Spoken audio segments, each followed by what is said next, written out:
যে মহান আল্লাহ রাব্বুল আলামিন পবিত্র 14 শাবান রাত, যে রাতের শুরু থেকে সুবহে সাদেক পর্যন্ত আল্লাহ রাব্বুল আলামিন আসমানের সমস্ত দরজাগুলো খুলে দিয়েছেন। সুবহানাল্লাহ। সমস্ত দরজাগুলো আল্লাহ তাআলা আমার জন্য খুলে রেখেছেন। যে রাতের মধ্যে রাসূল করিম সাল্লাল্লাহু আলাইহি ওয়াসাল্লাম জবান মোবারক থেকে অনেক ঘোষণা আছে, আমরা শুনবো। আল্লাহ রাব্বুল আলামিন এই রাতে মাগরিবের পর থেকে শুরু করে ঈশার পর থেকে শুরু করে এই পর্যন্ত আপনাকে আমাকে মসজিদে ধৈর্যের সাথে, ঈমানের সাথে, ভালোবাসার সাথে আল্লাহ তাআলা আমাদেরকে বসার সুযোগ করে দিয়েছেন। আমরা অন্তর থেকে আল্লাহ রাব্বুল আলামিনের দরবারে শুকরিয়া আদায় করি। আলহামদুলিল্লাহ। মাহফিলে সম্মানিত ইমাম সাহেব এবং কমিটির সভাপতি, সেক্রেটারি সাহেব এবং আপনারা সহযোগিতা, আমি গুনাহগার আপনাদের সামনে একটু মাশাআল্লাহ একটু দিনের আলোচনা, আমার নিজের জীবন পরিবর্তন করার মতো একটা সুযোগ আপনারা করে দিয়েছেন। এজন্য আমি আল্লাহ রাব্বুল আলামিনের দরবারে শুকরিয়া আদায় করছি। আল্লাহ তাআলা আপনাদের সবাইকে, আমাদেরকে হাসরের ময়দানে এক জায়গায় দাঁড়িয়ে আল্লাহ রাসূল সাল্লাল্লাহু আলাইহি ওয়াসাল্লামের কাপড়ে আল্লাহ তাআলা আমাদেরকে কবুল করেন। সকলে আমিন। সকলে ইমাম সাহেব আপনাদেরকে সুন্দরভাবে আলোচনা শোনাচ্ছিলেন। আমি প্রথম গুনাহগার আপনাদের সামনে এসেছি। সেই আসরের পর থেকে বিরতিহীন আমরা প্রায় 20 থেকে 25টা মিলাদ শরীফ পড়ে নিজের মসজিদে না গিয়ে আপনাদের এখানে চলে এসেছি। অল্প কিছু সময় আলোচনা করে চলে যাবো। হাফেজ সাহেবের দাওয়াত ছিল, উনি যেতে পারে নাই, আর একজন হাফেজ সাহেবকে সেখানে আলোচনা করতে দিয়ে আমরা আপনাদের দোয়া নিতে এসেছি। আল্লাহ রাব্বুল আলামিন সূরাতুদ দুখানের মধ্যে বলেন, حاميم والكتاب المبين إنا أنزلناه في ليلة مباركة إنا كنا منذرين। আরেকটি আয়াত সূরার মধ্যে আল্লাহ তাআলা বললেন, إنا أنزلناه في ليلة القدر وما أدراك ما ليلة القدر ليلة القدر خير من ألف شهر। আমার জানার জন্য, ইমাম সাহেবের বোঝার জন্য, আপনাদের বোঝার জন্য, নিজের জীবনের প্রশ্নের উত্তর নিজেকে দেওয়ার জন্য, আরেকজন যদি প্রশ্ন করে তার অ্যানসার দেওয়ার জন্য লাইলাতুল কদর এবং লাইলাতুল নিসফ শাবানের পার্থক্যটা আজকে একটু মুখস্থ করে যাবেন। নিজের বিবেক প্রশ্ন করতে পারে, নিজের বিবেকের কাছে প্রশ্ন করতে পারে। ওখানেও আল্লাহ তাআলা লাইলাতুল কদরে বললেন ইন্না আনজালনাহু, আবার দুখানেও বললেন ইন্না আনজালনাহু, কথা তো একই, কিন্তু ওটা লাইলাতুল কদর আর এটা 14 শাবান কেন? এটাই বুঝায় আমি কয়েকটা হাদিসে মোবারকা বলে বিদায় নিব। বাচ্চারা, সূরা লাইলাতুল কদরে যে আনজালনা বলা হয়েছে, আপনি আমি একটু চিন্তা করে দেখি, কোরআন মাজিদে আল্লাহ তাআলা 6666 আয়াত, 114টা সূরা আল্লাহ তাআলা সংক্ষিপ্ত একটা কিতাব দিয়েছেন। যে কিতাবের ব্যাখ্যা করতে করতে এখন হাজার হাজার কিতাব বের হয়েছে, শেষ হয়ে যায়। একটা কোরআন মাজিদের ব্যাখ্যা করতে গিয়ে একজন মুফাসসির 30 খণ্ড তৈরি করলেন কোরআনের ব্যাখ্যা সংক্ষিপ্ত নুরুল কোরআন। ইবনে কাসির লিখলেন 12 থেকে 14 খণ্ড, সংক্ষেপে 8 খণ্ড সংক্ষিপ্ত। কিন্তু এই নুরুল কোরআনের সাথে ইবনে কাসিরের মিল নাই, কারণ আল্লাহ তাআলা বলেছেন আমার কোরআন এমন একটি কিতাব, এটা দর্শন ভিত্তিক গবেষণামূলক চিন্তা নিয়ে না পড়লে কোরআন থেকে হেদায়েত পাইবা না। সুবহানাল্লাহ। একজনের সাথে কয়েকদিন আগে কথা হলো, নাম বলবো না, বলছে নামাজ 2 ওয়াক্ত। আমি কোরআন মানে হাদিস মানে না, প্রশাসনে চাকরি করে। আমি বললাম স্যার, যদি আপনি চাকরির জীবনে 1 ঘন্টা সময় আমার লাইব্রেরির মধ্যে এসে বসেন, বলে আমি হাদিস একটাও বিশ্বাস করি না, শুধু কোরআন মানি, কোরআনে আমি 2 ওয়াক্ত পেয়েছি, আপনাদের বুঝতে হবে। এই দুইটা কথা বোঝার জন্য আমার সঙ্গে কথাগুলো আগে বেরোস করতে হবে। একজন বলছেন কোরআন ছাড়া হাদিস মানি না, আচ্ছা বলেন, বললাম স্যার আপনার কোরআন দিয়ে আপনি যে হাদিস মেনে জীবনযাপন করেন, এটা আপনার কোরআন দিয়ে যদি আমি বোঝাইতে না পারি, আমি খ্রিস্টান ধর্ম গ্রহণ করবো আপনার সঙ্গে। আমি বলেছি আপনাকে কোরআন দিয়েই বোঝাবো যে আপনি হাদিস অনুযায়ী জীবনযাপন করেন। আপনি 24 ঘন্টা অসংখ্য হাদিস মানেন যেটা কোরআনে নাই, এটা কোরআন দিয়ে যদি আপনি কোরআন করেন তো এই কোরআন দিয়ে যদি আপনাকে বোঝাইতে অক্ষম হয়, আমি মুসলমান ধর্ম ত্যাগ করব। আসেন ভাই, তোমার সময় নেই, তাহলে অফার দিলাম রিটায়ার্ডের পরে অনেক সময় থাকতে, 1 ঘন্টা সময় যদি আমি বেঁচে থাকি আপনি বেঁচে থেকে এসে বলে একটা উদাহরণ দিলাম, উত্তর দিতে পারেন। আপনি বলেন কোরআন মানে, কোরআনে যে আপনি মুসলমান বলা হয়েছে, কি বলা হয়েছে? নামাজ কায়েম করো একটা জায়গায়, তা নামাজ কায়েমের ব্যাপারে আছে আর আছে অর্থের ব্যাপারে। আপনি মুসলমান মানে দুলুকি শামসি ইলা ফাসাকিল লাইলি ওয়া কুরআনুল ফাজর, এই আয়াতের মধ্যে 5 ওয়াক্ত নামাজের টাইম বলা হয়েছে। কি বলা হয়েছে? জোহর, ফজর, আসর, মাগরিব, এই দুইটা বর্ণনা টোটাল কোরআন মাজিদের মধ্যে আছে। নামাজ কায়েম করো আর এই 5 ওয়াক্তে নামাজ পড়ো, কিন্তু আপনি 2 ওয়াক্ত নামাজ তো পড়েন, ফজর আর মাগরিব, বা উনি বলেন আসর আর মাগরিব। আমি বিশ্বাস করি তো স্যার আসরের ওয়াক্তের কথা কোরআনে আছে, আসরের নামাজ কায়েম করার কথা কোরআনে আছে, আসরের 4 রাকাত যা আপনি পড়েন কোরআনে কোথায় আছে? এটা তো নবী শিখাই গেছে। আপনি তো নবীর কথা মেনেই আসরের 4 রাকাত নামাজ পড়লেন, মাগরিবের 5 রাকাত নামাজ পড়লেন, আবার বলতেছেন হাদিস পড়ে পরে বসছি। এটা একটা ধারণা। কোরআন মাজিদের একটা শব্দ হাদিস ছাড়া, আমার রাসূলের বর্ণনা ছাড়া কোরআনের একটা ব্যাখ্যা আপনি বোঝাতে পারবেন না, কাউকে মানতেও পারবেন না আপনি। এজন্য এত ব্যাখ্যা, এত তাফসীর রাখা হয়েছে কেন? শুধু কোরআনের রিজাল্ট বের করতে গিয়ে এত বড় কিতাব, হাজার হাজার কিতাব বাজারে বের হয়েছে, কিন্তু কারোর সাথে কারোর মিল নাই।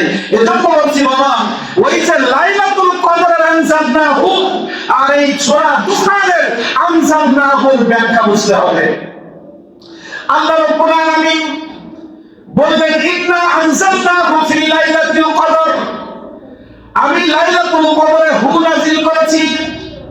শুধু হু মানে যে কোরআন, এইটা বোঝার জন্য আপনার মুফাসসির হওয়া লাগবে। আপনি সাধারণভাবে যদি কোরআন আলিফ বা তা চিনতে শিখে কোরআন মাজিদ পড়েন, আপনি হু মানে কি এটা বের করতে পারবেন না। এই হু মানে কোরআন মাজিদ। আল্লাহ তাআলা বলেন ইন্না আনজালনাহু, আমি অবশ্যই নাযিল করেছি লাইলাতুল কদর, রমজানুল মুবারক 21 থেকে 29 এর মধ্যে যে বেজর রাতে আমি লাইলাতুল কদর দিয়েছি, এই বেজর রাতে আমি কোরআন মাজিদ নাযিল করেছি। সুবহানাল্লাহ, এটা স্পষ্ট কথা। আর দুখানে বলছে ইন্না আনজালনাহু ফি লাইলাতিল মুবারাকা, কি বলছে? ওখানে লাইলাতুল কদর শব্দ বলেছে কি?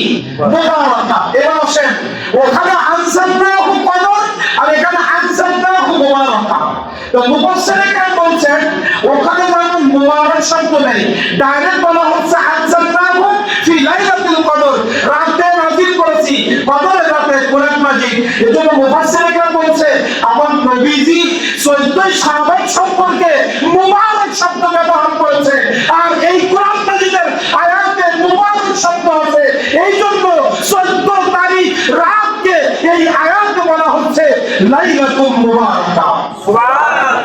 কোরআন মাজিদে এইখানে ইন্না আনজালনাহু ফি লাইলাতিল মুবারাকা শব্দ আছে না? আর এই মুবারাকার শব্দের বাংলা ব্যাখ্যা হচ্ছে বরকতময় রাত্রি, নাজাতময় রাত্রি, মুক্ত হওয়ার রাত, যে রাতে অসংখ্য মানুষকে জাহান্নাম থেকে নাজাত দেওয়া হয়, অসংখ্য মানুষকে গুনাহ থেকে মুক্তি দেওয়া হয়, অসংখ্য মানুষকে জাহান্নামের আগুন থেকে স্থায়ীভাবে জান্নাতের ফয়সালা দেওয়া হয়। এই রাতকে বলা হয় মুবারাকা। তো কোরআন মাজিদের মুবারাকা আছে, আর আমার রাসূল 14 তারিখ শাবান মাসের 14 তারিখ রাতের মর্যাদাকে মুবারাকের সাথে মিলাইছে। নিসফু মিন শাবান, নিসফু মিন শাবান, লাইলাতুন নিসফু মিন শাবান, লাইলাতুন নিসফু মিন শাবান বাংলা অর্থ হচ্ছে বরকতময় রাত। আর আল্লাহ কোরআন বলছে বরকতময় রাতে আমি হু নাযিল করেছি। সুবহানাল্লাহ। নাযিল করেছি। এই ভুল ব্যাখ্যা মুফাসসিরে কেরাম দিচ্ছেন আল্লাহ রাব্বুল আলামিন লাইলাতুল কদরে কোরআন মাজিদ নাযিল করেছেন, স্পষ্ট কথা। কিন্তু এই কোরআন মাজিদ তো সেরকম কোনো কিতাব নাই। এই কোরআন মাজিদ আল্লাহ তাআলা সর্বপ্রথম আসমানের কাছে নাযিল করতে চেয়েছিলেন। আসমান বলল আমি দিব না। জমিনের কাছে আল্লাহ তাআলা বলেছে জমিন আমার কোরআন তুমি নিতে চাও নাকি? না, কারণ এই কোরআন অনুযায়ী না চললে জাহান্নামে যাওয়া লাগবে। আমি ইসরাফিল দিব না। লাউ আনজালনা হাযাল কোরআন আলা জাবালিন লারাআইতা, পাহাড়কে বলল পাহাড় তুমি আমার একটা নিয়ামত কোরআন তুমি নিবানি। পাহাড় বলল আমি দিব না, যেটা আমি আল্লাহর কাছ থেকে আমার নবী নিলেন। আমরা প্রশ্ন করেছি আল্লাহ পাহাড় দিল না, জমিন দিল না, আসমান দিল না, আমরা গিয়ে এই কোরআনের হক আদায় করতে পারবো? আল্লাহ বললেন আদায় করার মতো যোগ্যতা আমি তোমাদেরকে দিয়ে দিব। তখনই আল্লাহ তাআলা মানুষের কাছে কোরআন মাজিদ নাযিল করলেন। এই কোরআনটা সমগ্র বিশ্বের কোটি কোটি কোটি কোটি মিলিয়ন মানুষের জাহান্নাম থেকে জান্নাতে যাওয়ার দিক নির্দেশনা জীবন পরিবর্তনের এই কোরআন মাজিদটা তো সেরকম কোনো কিতাব নয়। পৃথিবীর সব কিতাবের সাথে চ্যালেঞ্জ করা যায়। পৃথিবীতে হাজার হাজার কিতাব তৈরি হয়েছে, সব কিতাবের সাথে চ্যালেঞ্জ করে আপনি জয়লাভ করতে পারবেন, জয়ী হতে পারবেন। কিন্তু পৃথিবীর সমস্ত ইঞ্জিনিয়ার, ডাক্তার, দার্শনিক, পণ্ডিতগণ এই কোরআন মাজিদের সাথে চ্যালেঞ্জ করে জিততে পারে না, হেরেছে। ঠিক, এটা এমন একটি কিতাব এর সাথে এই কোরআন যেটা বলেছে এটা মানার বাইরে নতুন মত এনে এই কোরআন মাজিদকে ভুল প্রমাণ করার পৃথিবীর শুরু থেকে আজ পর্যন্ত কেউ পারে নাই। কিয়ামতের এক সেকেন্ড আগ পর্যন্ত কেউ পারবে না। তার দলিল যালিকাল কিতাবু লা রাইবা ফীহি। মুফাসসির ইকরাম বলছেন এই বরকতময় কোরআন লাইলাতুল কদরে একবারে নাযিল হবে না। এই সূরা দুখানের মধ্যে মুফাসসির ইকরাম বলছেন ইন্না আনজালনাহু ফি লাইলাতিন মুবারাকাহ, লৌহে মাহফুজে লিপিবদ্ধ কোরআন 14 শাবান যে রাতে আমরা আলোচনা করছি, এই 14 শাবান রাতে লৌহে মাহফুজ থেকে আল্লাহ তাআলা প্রথম আসমানে নাযিল করেছেন। প্রথম আসমান থেকে লাইলাতুল কদর তো আরো সামনে আসছে। প্রথম আসমান থেকে লাইলাতুল কদরের রাতে প্রথম আসমান থেকে দুনিয়ার মধ্যে আল্লাহ নাযিল করেছে। সুবহানাল্লাহ, কত সুন্দর ভাবে মুফাসসির ইকরাম বুঝিয়েছেন, এর আরো দলিল দিয়েছেন। আমার নবী রাহমাতুল লিল আলামিন বলতেছেন হে আয়েশা তুমি জানোনি এই রাত এমন কি রাত? জিবরাইল আলাইহিস সালাম 14 শাবান সূর্য ডোবার সঙ্গে সঙ্গে আমার কাছে এসে বলতেছেন আপনি জানেননি কোন রাত আপনার কাছে এসেছে? আপনি মাথাটা একটু আসমানের দিকে ওঠান, আপনি আপনার মাথা আসমানের দিকে ওঠান। আসমানের দিকে আমার নবী তাকাইলেন। আসমানের দিকে তাকানোর পরে এই হাদিসটা সাহাবা হুরায়রা রাদিয়াল্লাহু তাআলা আনহু থেকে তিনি বলতেছেন আমার নবী রাহমাতুল লিল আলামিন ইরশাদ করেছেন শাবানের 15 তারিখ রাত যখন আসে, আগামীকাল 15 তারিখ, আজকে 14 রাত। এই 15 তারিখ রাত যখন আসে জিবরাইল সাল্লাম নবী বলতেছেন আমার নিকটে আসলেন, এসে বলতেছেন হে মুহাম্মদ, ইয়া মুহাম্মদ আপনার মাথা দিয়ে আসমানের দিকে উঠান। আমার নবী আসমানের দিকে উঠাইলেন। আসমানের দিকে তাকানোর পরে এক প্রথম আসমানের দিকে তাকিয়ে দেখে একদল ফেরেশতা বলতেছে এই রাতে যারা রুকু করতেছে তারা ভাগ্যবান। আরেক আসমানের দিকে তাকিয়ে দেখতেছে আর একদল ফেরেশতা বলতেছে এই রাতের মধ্যে নবীর উম্মত যারা এই রাতের মধ্যে সিজদার মধ্যে আছে তারা সুবহানাল্লাহ। আরেকদল ফেরেশতা বলতেছে এই রাতের মধ্যে যারা হাত তুলে দোয়ারত অবস্থায় আছে তারা ভাগ্যবান। আরেক আসমানের দিকে তাকানোর পরে দেখি যারা ইস্তিগফার করতেছে আস্তাগফিরুল্লাহ আস্তাগফিরুল্লাহ আস্তাগফিরুল্লাহ সুবহানাল্লাহ আলহামদুলিল্লাহ লা ইলাহা ইল্লাল্লাহ আল্লাহু আকবার। যারা এই জিকির করতেছে তারা ভাগ্যবান। যারা এই রাতে কাঁদতেছে চোখের পানি ছেড়ে দিয়ে তারা ভাগ্যবান। এই প্রত্যেকটা আসমানের দিকে এমনি ভাবে আমার নবীজি তাকাইলেন। এবার এক আসমান থেকে বলতেছে রাতে যারা ইবাদত করতেছে আল্লাহ তাদের সবাইকে ক্ষমা করে দিবেন সুবহানাল্লাহ। আমার নবীজি জিবরাইলকে বলতেছে জিবরাইল এই ঘোষণা কখন থেকে শুরু হলো? জিবরাইল সাল্লাল্লাহু বলছেন 15 তারিখে দিবাগত রাত সূর্য যখন ডুবে গেছে, সূর্য ডুবার সঙ্গে সঙ্গে আল্লাহ রাব্বুল আলামিন প্রথম আসমানে চলে এসেছেন। প্রথম আসমান থেকে আল্লাহ রাব্বুল আলামিন ফেরেশতারা এই ঘোষণা দিচ্ছেন, এই ঘোষণাটি থাকবে ফজর পর্যন্ত, সুবহে সাদিক পর্যন্ত, যতক্ষণ পর্যন্ত ফজর অঙ্ক না হবে। এটাও গেল আবু হুরায়রা রাদিয়াল্লাহু তাআলার কথা।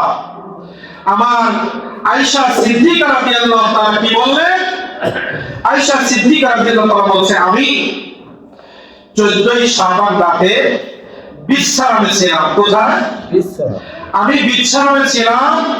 এমন সময় দেখি আমার দয়ার নবী বিছানা থেকে উঠে জামা পরিধান করতেছেন। জামা পরিধান করতেছেন। জামা পরিধান করে তিনি কোথায় যেন রওনা দিচ্ছেন।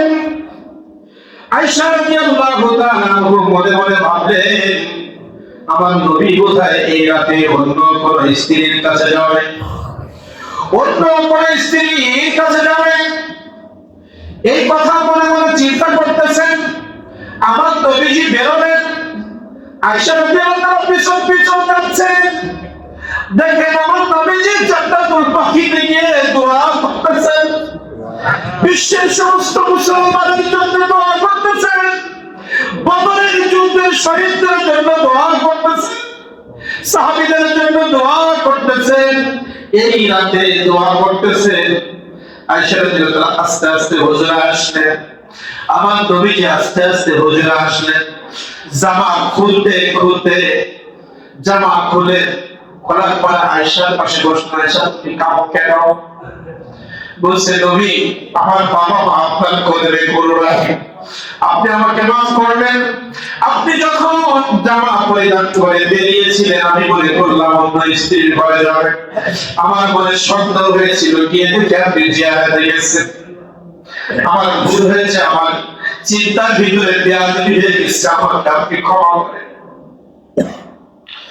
এরপর আয়েশা রাদিয়াল্লাহু বলছেন কিছুক্ষণ কথা বলার পরে আমার নবী আবার জামা মোবারক পরিধান করলেন, করে ওই হুজরার মধ্যে সিজদায় পড়ে গেলেন।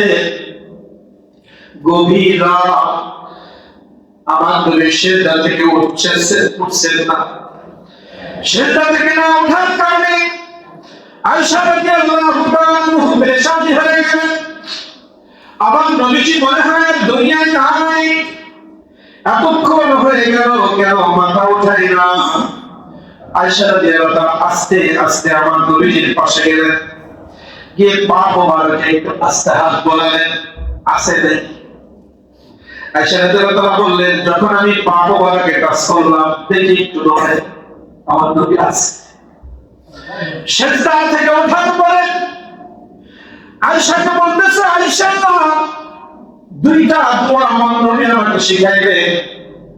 আমরা ভক্তিও নামাজে সুবহান রাব্বিয়াল আলা আযীম পড়ি, কিন্তু আল্লাহ রাসূল জামাতের বাইরে নফল নামাজে দুইটা সিজদায় রাত পার করে দিয়েছে। কারণ আমার নবীজি সিজদার মধ্যে আল্লাহর সাথে কথা বলতেন। নবীজি মেরাজে যাওয়ার পরে